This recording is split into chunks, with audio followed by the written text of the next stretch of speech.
for the longest time, Xi Jinping has been arguing that modernization is not westernization, and China's rise has proved that. Um, and his pushback has essentially been against this idea that there is a universal system of values which is ideal for everybody to follow. Which is essentially what, say, the end of the Cold War left us with, right? The idea of end of history and the idea that, liberal democracy is the norm. And of course, everybody gets there in their own way.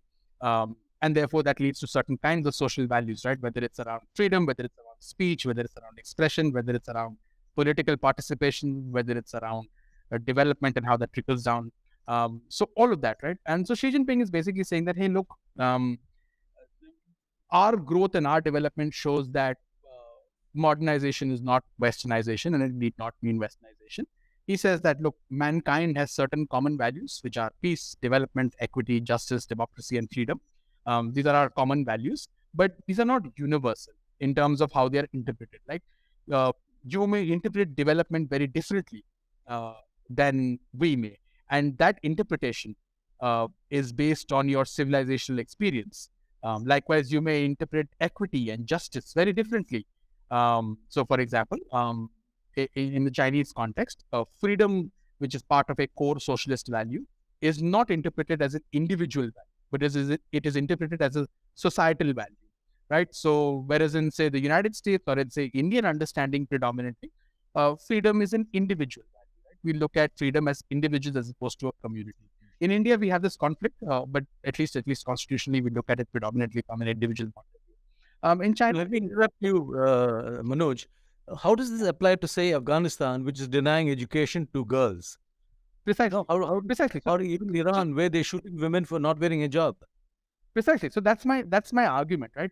That it sounds anodyne, it sounds very straightforward, and it sounds very it doesn't sound harmful at all when you say this, that, everybody has the right to interpret it based on their civilization experience. But the problem is that what Xi Jinping is doing is that he's equating liberal values with Western values.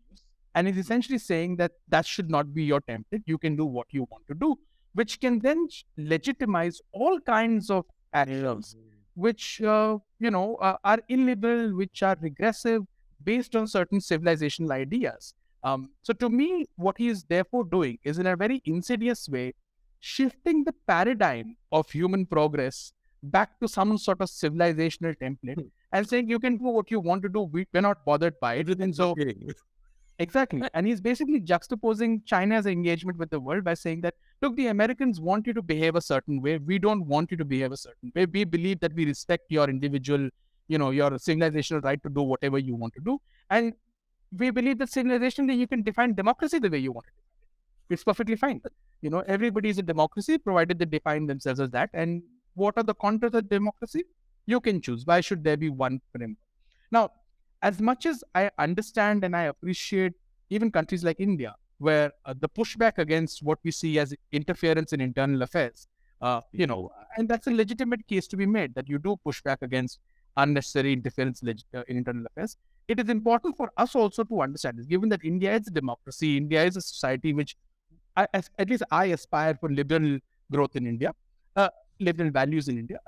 I see this as an insidious undermining of that progress that mankind has made in the name of, preserving civilizational diversity and ethos. I'm all for civilizational diversity and ethos, but some certain things we should not be debating. We should not be debating basic human rights. We should not be debating right to freedom to speech, freedom of expression, political participation, and suppressing those in the name of civilizational values. And that's what I think Xi Jinping is doing when he articulates this. It's an insidious undermining of liberal ideas by framing them as fundamentally Western.